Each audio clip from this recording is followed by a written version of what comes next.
Bismillahirrahmanirrahim.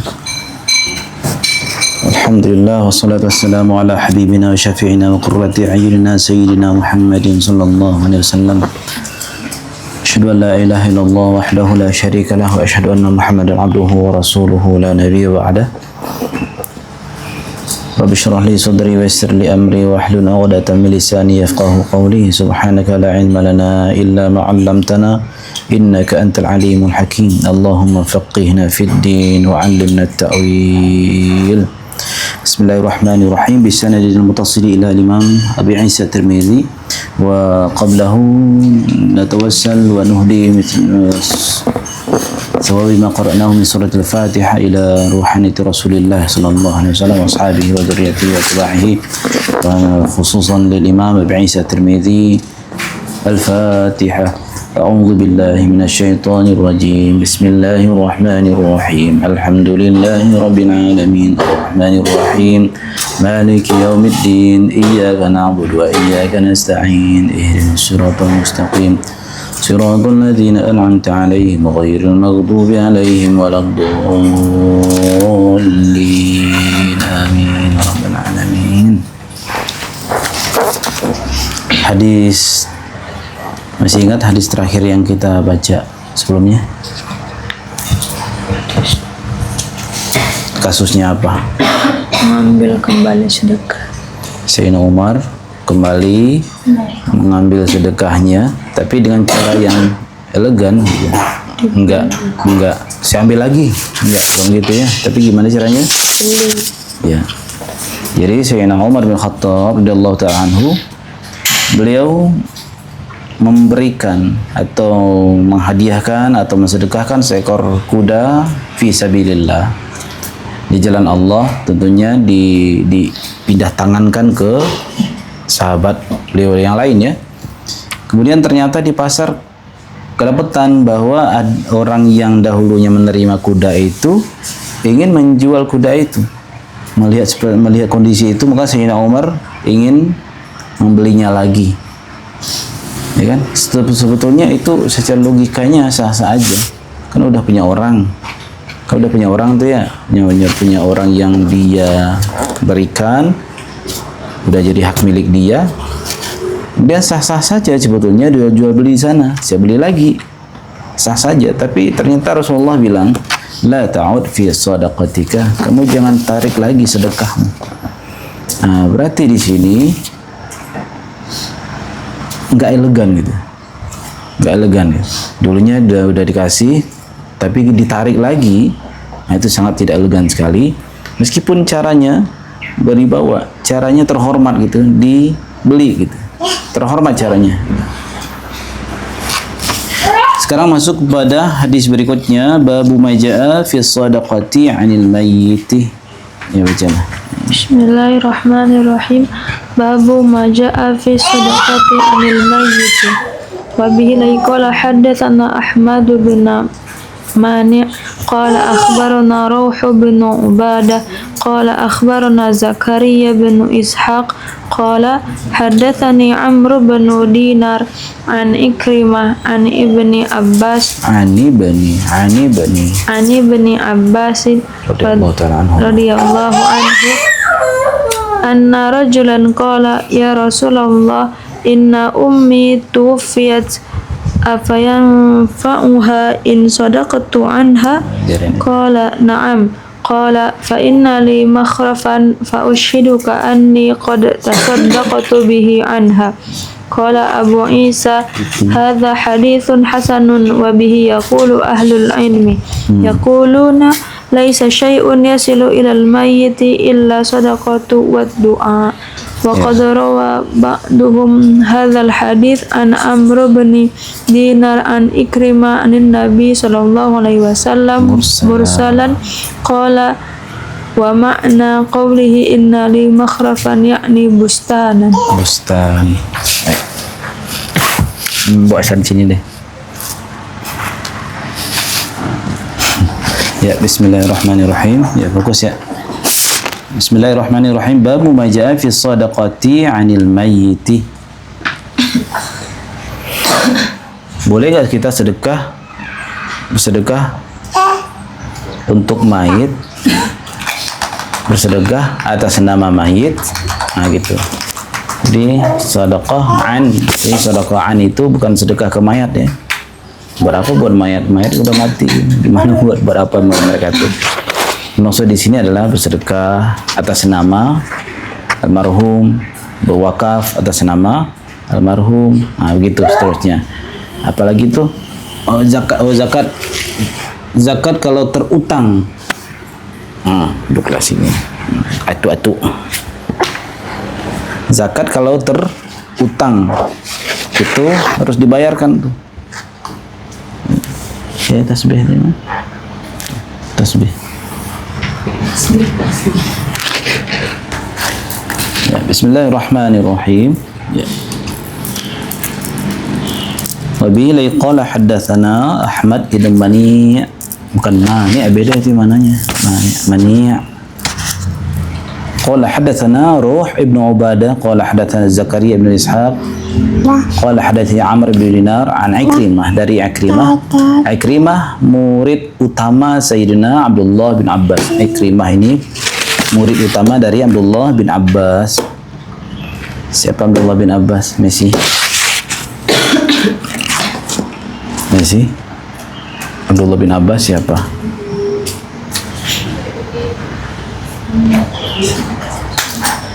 Ya kalau familiar dengan nama itu, ini nggak perlu lihat tulisan. Pendengar kalimat Abdullah bin Abbas itu siapa? Kenapa?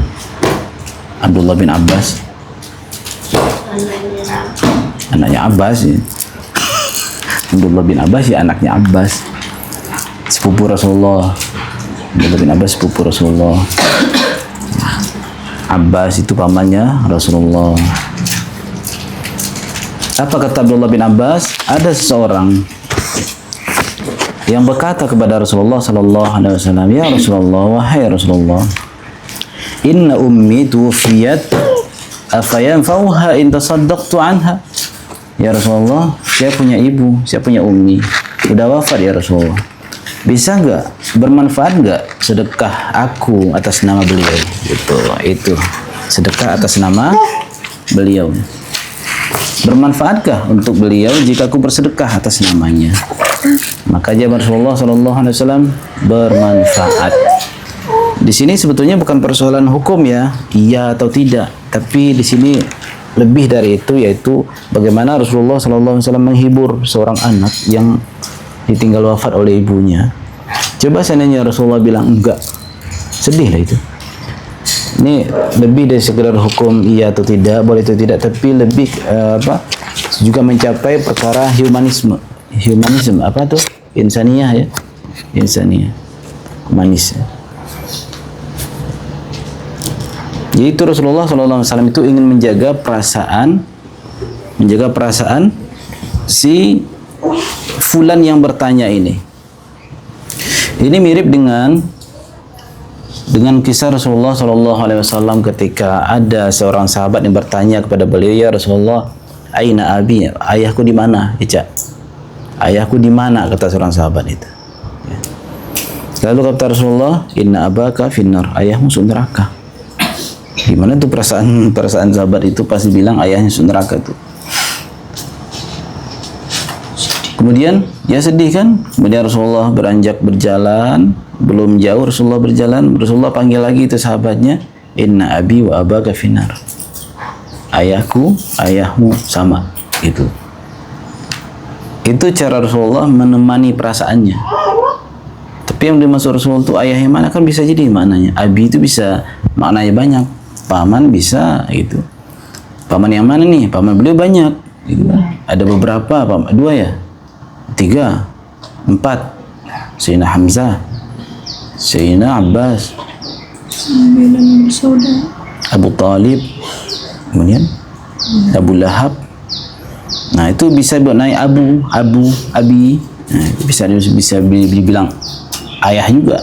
Inna abi wa abaka finnar. Jadi begitu Rasulullah menjaga perasaannya, menjaga perasaan hanya salah diksi aja atau membuat orang itu sedih, maka Rasulullah menemani perasaan sedih sahabat itu. Nah, di sini ketika beliau bertanya, sahabat ini bertanya, bagaimana ya Rasulullah seandainya aku bersedekah untuk atas nama orang tuaku ya Rasulullah. Ya, include ada di sini wakaf, include di sini hadiah, gitu. Berkurban, gitu kan? Apa kata Rasulullah? Iya, betul. Kemudian orang ini kemudian melanjutkan, fa inna li makhrafan fa ushiduka anni qad tasaddaqtu bihi anha. Ya Rasulullah, sebetulnya aku.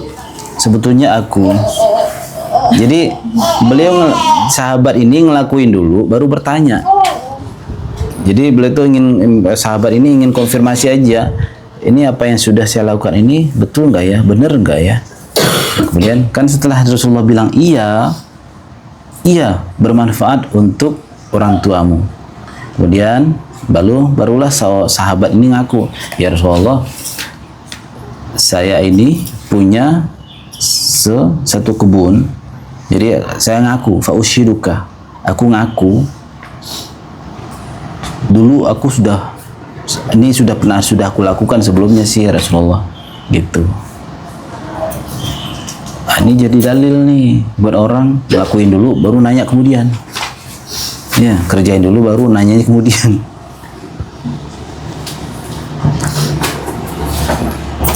Ada orang bertanya dulu baru ngelakuin. Ini kondisinya tergantung hajat dan darurat ya, urgensinya dia harus melakukan. Ketika urgen dia harus lakukan dulu, nanti baru bertanya. Nah, tergantung kondisi itu. Bisa bertanya dulu baru melakukan. Apa kata Imam At-Tirmidzi? Hadza haditsun hasan. Hadza haditsun hasan. Ini hadisnya hasan, diamalkan oleh para ulama. Mereka mengatakan laisa syai'un yasilu ilal mayyit illa sadaqah wa du'a. Ada sebagian yang mengatakan enggak ada yang bisa sampai kepada mayat kecuali sedekah dan doa, gitu. Tidak ada yang sampai kepada mayat kecuali sedekah dan doa. Oke. Meskipun ada ungkapan begini, sebagian ulama ada yang bilang tidak ada yang sampai ke mayat kecuali sedekah dan doa. Nah, terus kalau baca Yasin gimana? Kirim Fatihah gimana? Sebetulnya kita baca Al-Quran, kita membaca Yasin, baca Fatihah, diniatkan untuk almarhum, itu kita ikuti dengan doa. Kan doa katanya itu. Yang sampai kepada itu doa. Oke, kita berdoa, ya Allah sampaikanlah berkah Fatihah. Ya Allah sampaikanlah berkah Yasin. Sampai dengan doa katanya. Nah, ini doanya. Meskipun yang diterima, meskipun yang sampai kepada mayat cuma dua ini aja barangnya, sedekah dan doa. Berarti bagaimana dengan Yasin? Bagaimana dengan kirim Fatihah? Bagaimana kirim Al-Baqarah? Misalnya gitu kan. Ada yang pernah kirim Al-Baqarah? Satu Quran. Kirim satu Al-Quran, kirim apa lagi? Kirim pahala gitu kan, kirim sholawat misalnya kan. Kan enggak masuk nih, sedekah enggak, doa enggak. Ya udah, yang lain ini kita dorong pakai doa. Jadi dong, gitu, sederhana sekali. Jadi nggak ada bidah-bidahnya di situ sih.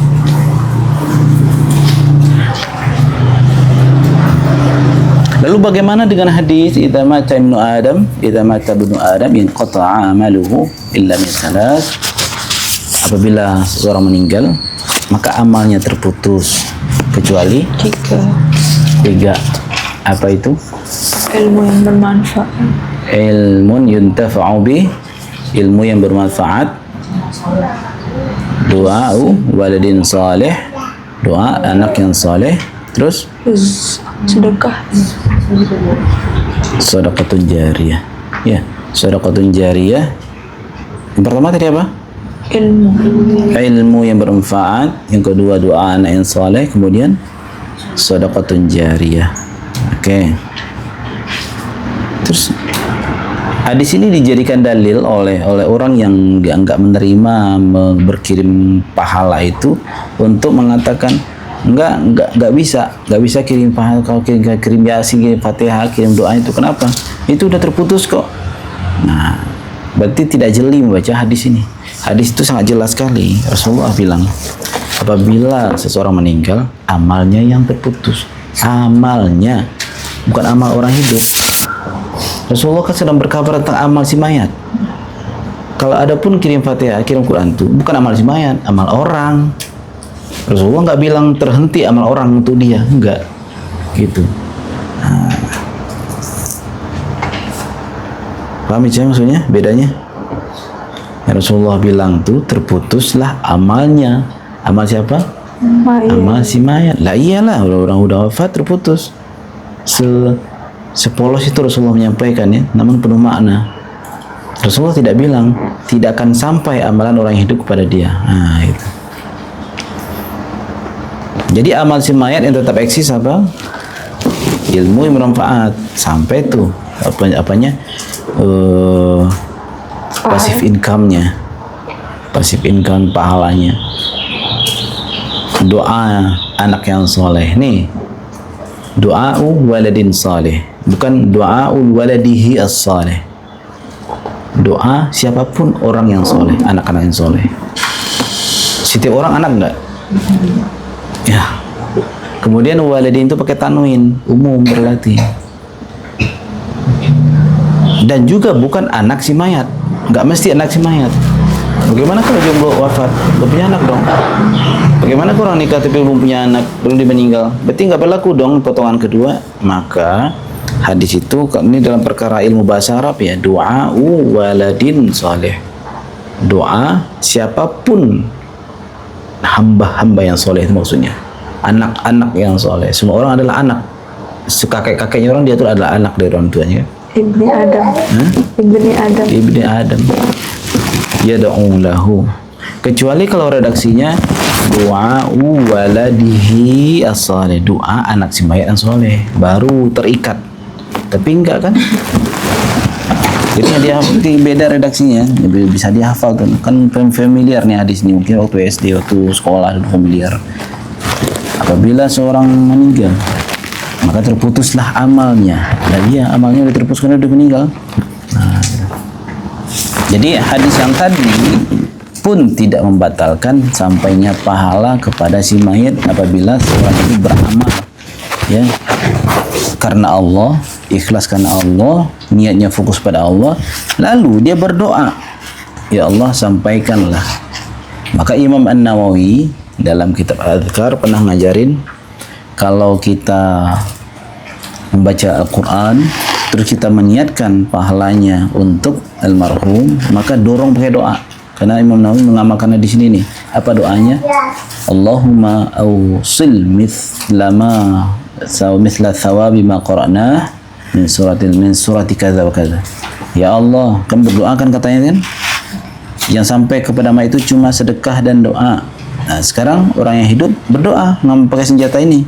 Ya Allah, sampaikanlah bacaan ini, pahala bacaan ini pada beliau. Ya udah, selesai masalah.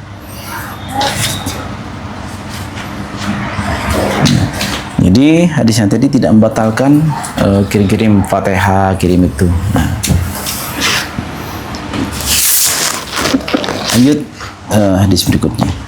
Bismillahirrahmanirrahim. Babu ma jaa'a fi nafaqatil mar'ati min baiti zawjiha. Wa bihi qala haddatsana Hannadu qala akhbarana Ismail bin Ayyash qala akhbarana Shurahbil bin Muslim al-Khawlani an Abi Umama al-Bahili qala sami'tu Rasulullah sallallahu alaihi wasallam yaqul fi khutbatihi yaqulu fi khutbatihi amma hajjatil wada' la tunfiqu imra'atun syai'an min baiti zawjiha illa bi idzni zawjiha. Qila ya Rasulullah walad ta'am qala dzalika afdalu amwalina wa fil babi an Sa'di bin Abi Waqqas wa asma binati Abi Bakar wa Abi Hurairah wa Abdullah bin Amr wa Aisyah radhiyallahu anha qala Abu Isa haditsun Abi Umamah haditsun hasanun. Ya. Bab nafaqatil mar'ati min baiti zawjiha. Nafkah yang dilakukan atau sedekah nafkah yang dilakukan oleh istri dari rumah suaminya. ya. Ini bukan perkara nafkah untuk istri, bukan. Ini perkara babnya adalah si istri bernafkah, si istri bersedekah, si istri membelanjakan ya harta yang diberikan suaminya. Nah, kan jika dapat simpenan barangkali, maka bagaimana hukumnya? Boleh enggak dia itu menyampaikan, memberikan? Apa syaratnya kalau memang boleh? Ini hadis diriwayatkan oleh Abu Umamah Al-Bahili. Beliau berkata, aku mendengar Rasulullah sallallahu alaihi wasallam bersabda, berkhutbah. Kapan? Pada Haji Wada tahun 10 Hijriah. Ya. Apa sabda Rasulullah sallallahu alaihi wasallam? La tunfiqu imra'atun syai'an min baiti zawjiha illa biizni zawjiha. Seorang istri apabila dia ingin bernafkah keluar, infak, gitu ya, menginfakkan sesuatu dari rumah suaminya, itu harus dengan izin suaminya. Berarti di sini ada, ini maksudnya harta pemberian suami, ya, itu jelas hukumnya. Ulama sepakat harta pemberian suami, harta pencarian suami, lalu ada di rumah nih, atau ada dititipin ke istrinya. Maka ketika dia ingin bersedekah, membelanjakan, itu harus seizin suami. Itu kalau harta adalah hasil nafkah diberikan suami. Adapun harta yang diperoleh oleh istri sendiri, maka ulama hanya mengatakan afdol memberitahukan suami. Karena harta istri, ya, afdol memberi berkabar kepada suami, tidak wajib. Kenapa afdol? Untuk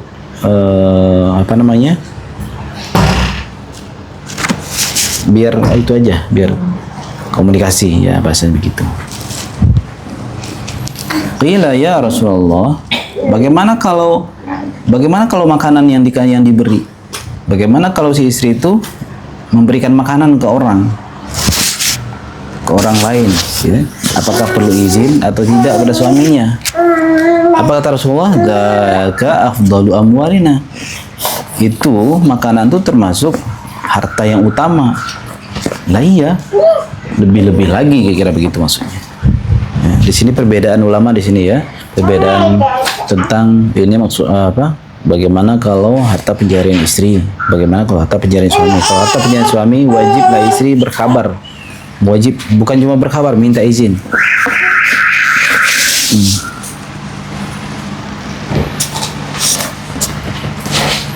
Ya, lanjut hadis berikutnya. Wa min ilai qala haddatsana Muhammad bin al-Musanna qala akhbarana Muhammad bin Ja'far qala akhbarana Syu'bah an. Itu akhbarana ya, kalau di sini hadatsana. Yang tadi banyak sih, ya akhbarana, hadatsana.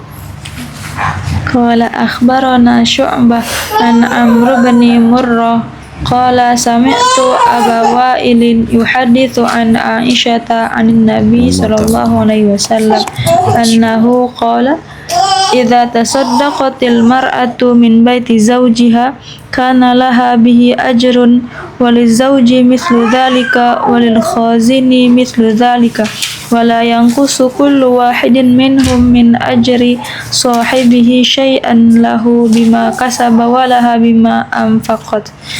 Qala Abu Isa hadza haditsun hasan. Nah, sini kembali ini Sayyidah Aisyah ini yang merupakan perempuan, ya, perempuan nih, si istri Rasulullah sallallahu alaihi wasallam. Dari beliau terima dari Nabi Muhammad sallallahu alaihi wasallam, apa sabda beliau? Idza tasaddaqatil mar'atu min baiti zawjiha, apabila si istri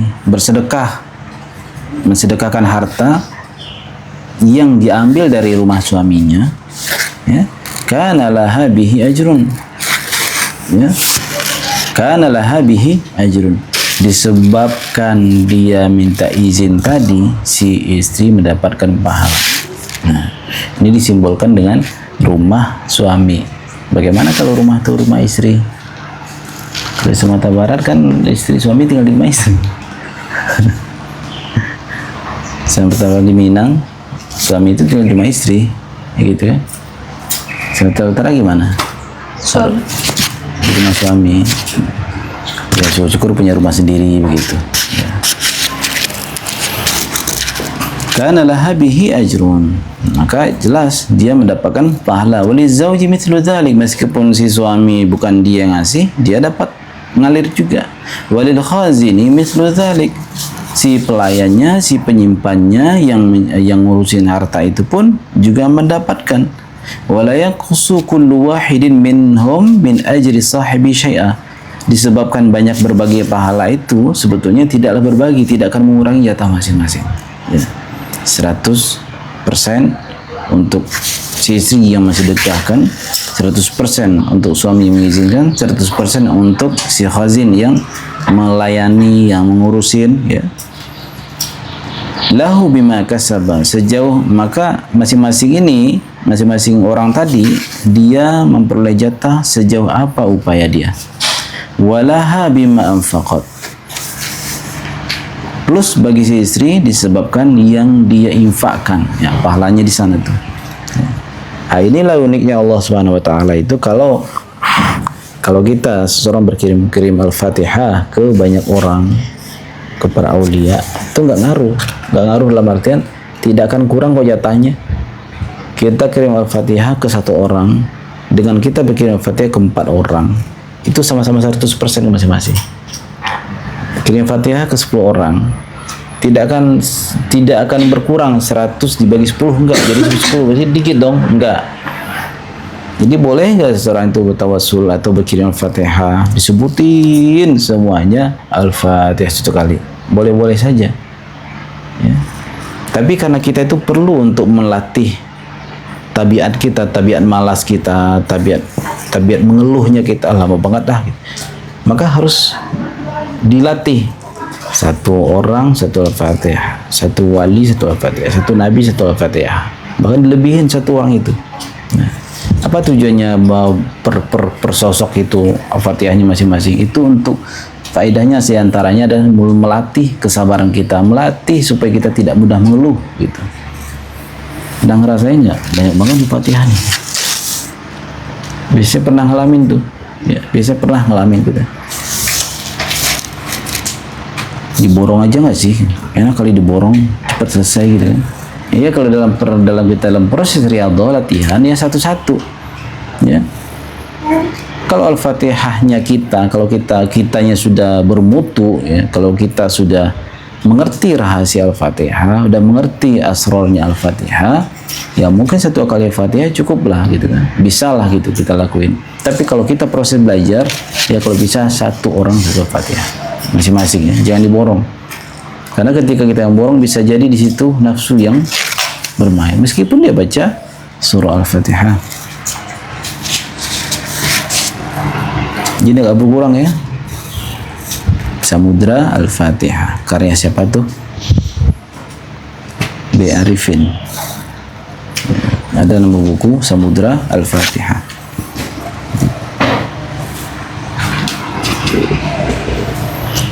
Lanjut. Mahmud ibn Ghailan. وبه قال حدثنا محمود بن غيلان قال أخبرنا مؤمل عن سفيان عن منصور عن أبي وائل عن مسروق عن عائشة قالت قال رسول الله صلى الله عليه وسلم إذا أعطت المرأة من بيت زوجها بطيب نفس غير مفسدة فإن لها مثل أجره لها ما نوت حسنا وللخازن مثل ذلك. قال أبو عيسى هذا حديث حسن صحيح وهو أصح من حديث عمرو بن مرة عن أبي وائل وعمرو بن مرة لا يذكر في حديثه عن مسروق. Ya. Ini lebih sahih dari hadis yang di atas yang tadi itu. Nah, kalau ini kembali dari Sayyidah Aisyah radhiyallahu taala anha, beliau berkata bahwa Rasulullah sallallahu alaihi wasallam bersabda, "Idza a'tatil mar'atu min baiti zawjiha bi tibi nafsin ghairu mufsidah, kana laha mithlu ajrihi." seorang istri yang menginfakkan, mensedekahkan harta yang diperolehnya dari rumah suaminya bi nafsin, dengan jiwa yang lapang, tidak ada sendat-sendat ya, dan komunikasi yang baik, ghairu mufsidatin, tidak membawa mafsadat. Dengan sebab ini nih nanti malah cekcok karena nggak tahu gitu kan. Yang penting sama-sama paham.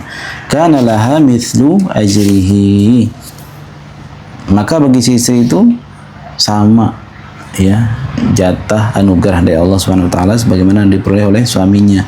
Suaminya mungkin mencari, kemudian dia mengizinkan. Nah, itu dapat tuh. Padahal cuma nyampein aja kan ke orang kan. Nah, wallaha ma nawat hasanan, maka si istri itu sesuai dengan niatnya. Niatnya apa nih? Ya kalau niatnya infak, ya niatkanlah infak lillahi ta'ala. Walil khazini mithlu dzalik, begitu juga orang-orang yang mengurusinnya sama. Ya, itu saking mengalirnya. Ya, jadi dari awal pembahasan tentang si istri menginfakkan harta kalau suaminya yang mencari, suaminya yang bekerja, suaminya yang ngurusin urusan rumah tangga, kemudian dia menginfakkan, maka minta izin. Karena apa? Karena statusnya milik suami. Sedangkan itu kalau istri punya harta sendiri, ya dia mencari sendiri, kemudian untuk infak sedekah, adakah ketentuan dia wajib juga minta izin seperti ini? Enggak ada kewajiban, tapi dikomunikasikan. Nah, gitu bedanya ya.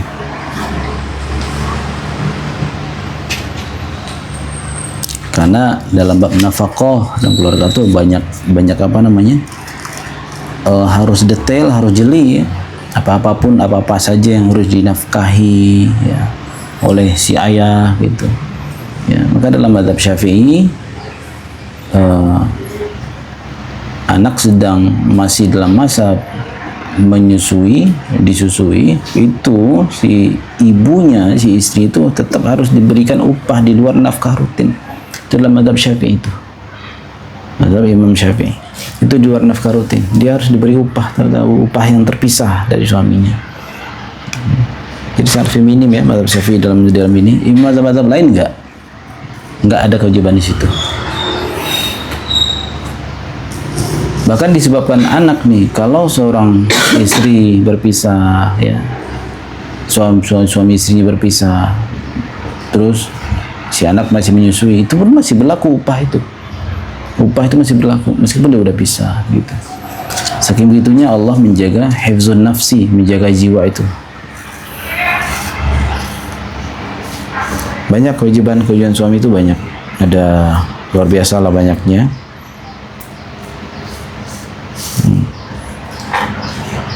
Suamikah yang harus mencari nafkah? Ya, karena Allah bilang rijalu qawwamuna 'alan nisa'i bima faddalallahu ba'dhum 'ala ba'd wa bima anfaqu min amwalihim. Suami adalah apa? Qawwam apa artinya? Ya, arti umum pemimpin. Kalau pemimpin ya penanggung jawab gitu. Ngarang-ngarang sekali.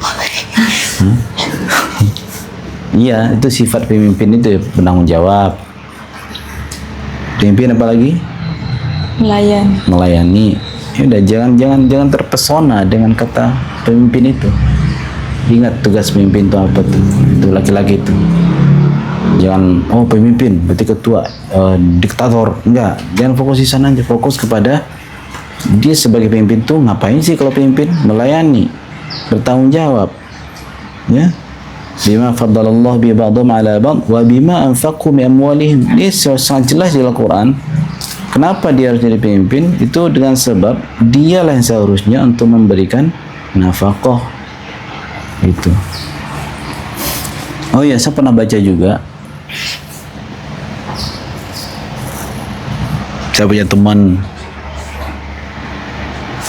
di tempat lembaga zakat itu banyak kasus-kasus yang menjelaskan tentang zaman sekarang kan sudah kebalik ya. Dulu di dalam hadis itu nggak salah, itu nggak tahu hadis bagaimana kondisi di akhir zaman itu, perempuan itu banyak muncul ya, dia yang berkarir gitu. Memang udah begitu sunatullahnya.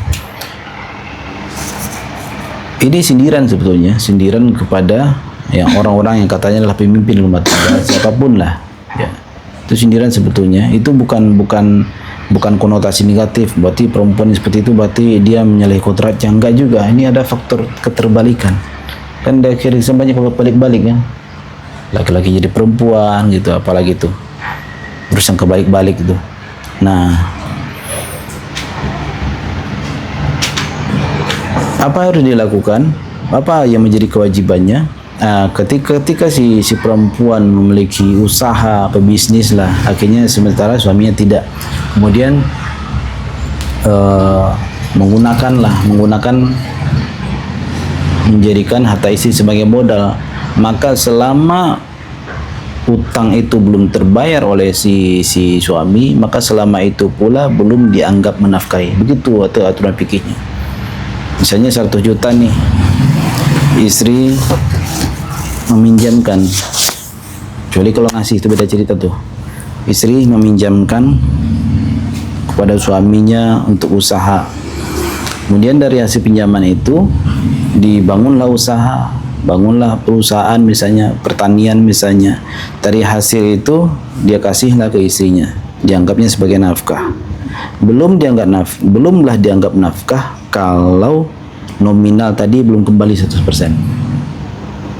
Saking segitunya agama menjaga haknya perempuan. Ya. Apalagi di Al-Quran tuh, walahunna mithlul ladzi 'alaihinna bil ma'ruf. Hak dan kewajiban setara. Hak dan kewajiban setara.